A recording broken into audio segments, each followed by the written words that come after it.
kenalin, nama aku Inggit Sekar Ayu Pameling, mahasiswa semester 1 angkatan 2024. Aku dari Prodi Sarjana Terapan Manajemen Aset, jurusan Administrasi Niaga, Politeknik Negeri Bandung. Sekarang aku lagi berada di lapangan Gasibu, tepatnya di Jalan Diponegoro, Kota Bandung. Yuk ikuti keseruan aku untuk melihat kira-kira aset apa aja sih yang ada di lapangan Gasibu ini. Tonton terus sampai habis ya. Lapangan Gasibu terletak di samping jalan raya, tepatnya di depan gedung sate. Di bagian depan lapangan, kita bisa melihat beberapa tokoh penting yang menjadi figur kota Bandung. Namun, sayangnya satu dari keempat papan informasi tokoh sudah mulai usang. Lapangan ini digunakan masyarakat untuk berolahraga, nongkrong, swafoto, dan beberapa kegiatan lainnya. Berdasarkan buku album Bandung Tempo Dulu karya Sudarsono Katam, pada zaman Belanda, lapangan ini awalnya bernama Wilhelminaplein, nama yang diambil dari Ratu Belanda. Sekitar tahun 1950-an, nama lapangan berganti menjadi Lapangan Diponegoro. Namun, karena sering digunakan perkumpulan sepak bola Bandung Utara, masyarakat akhirnya mengenal lapangan itu sebagai Gasibu, gabungan sepak bola Indonesia Bandung Utara. Para pengunjung tidak perlu khawatir jika ingin mencari toilet, karena di lapangan Gasibu ini jumlah toiletnya tidak sedikit. Di lapangan ini tersedia tempat sampah di berbagai penjuru, sehingga tidak ada alasan bagi pengunjung untuk membuang sampah sembarangan. Hal ini berkontribusi besar bagi kebersihan lapangan Gasibu. Lapangan Gasibu juga memiliki banyak spot tempat duduk di bawah pohon rindang, yang pastinya sejuk banget kalau kita duduk di sana.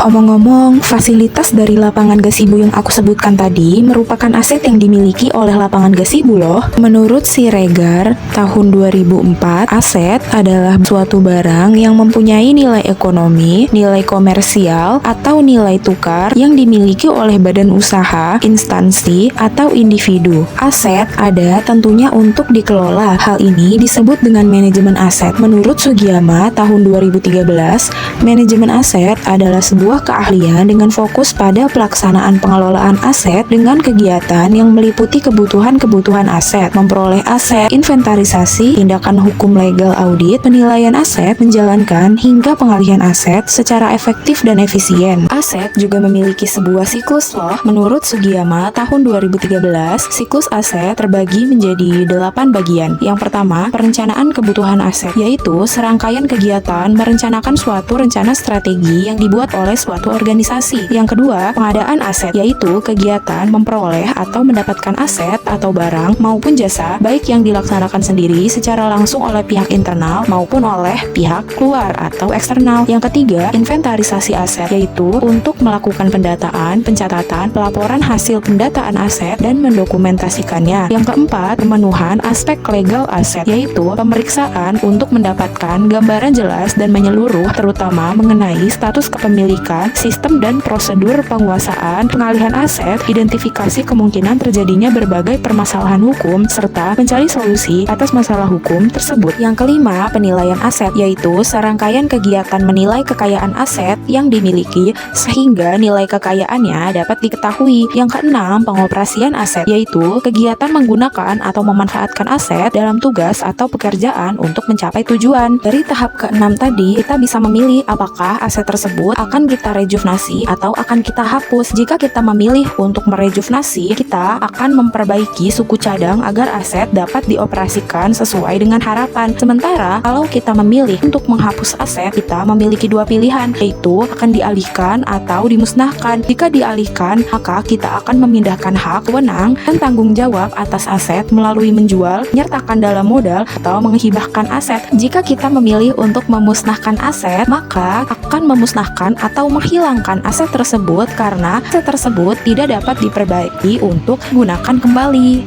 Aset terbagi dalam 3 klasifikasi, yaitu berdasarkan sifat dan wujudnya, berdasarkan tujuannya, dan berdasarkan pengelolaannya. Nah, lapangan Gasibu ini tergolong dalam aset berwujud dengan tujuan non-komersial, yang dimana digunakan untuk kepentingan masyarakat.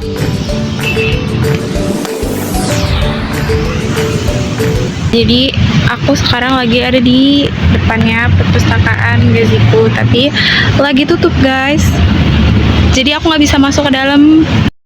Di dalam vlog ini, aku menggunakan metode 5W1H untuk menganalisis lapangan gazebo ini. Yang pertama, aku sedang melakukan analisis suatu aset, yaitu lapangan gazebo. Yang kedua, kapan kita bisa mengakses lapangan gazebo ini? Buka pada jam 5 pagi sampai 9 malam pada hari Senin sampai Jumat, sedangkan jam 5 pagi sampai 6 sore pada hari Sabtu dan Minggu. Yang ketiga, di mana saja aku melakukan analisis aset di lapangan gazebo, aku melakukan analisis yaitu di lapangan itu sendiri dan juga di perpustakaan. Namun sayangnya perpustakaannya tutup. Yang keempat, mengapa aku memilih lapangan gazebo ini sebagai objek analisis aset? Karena di lapangan gazebo ini terdapat perpustakaan. Dan yang terakhir, bagaimana masyarakat bisa mengakses lapangan gazebo ini? Lapangan gazebo ini digunakan untuk jogging, duduk-duduk, dan bisa untuk membaca buku di perpustakaan. Nah, segitu aja keseruan vlog aku di lapangan gazebo hari ini. Tunggu video selanjutnya ya. Terima kasih sudah menonton sampai habis.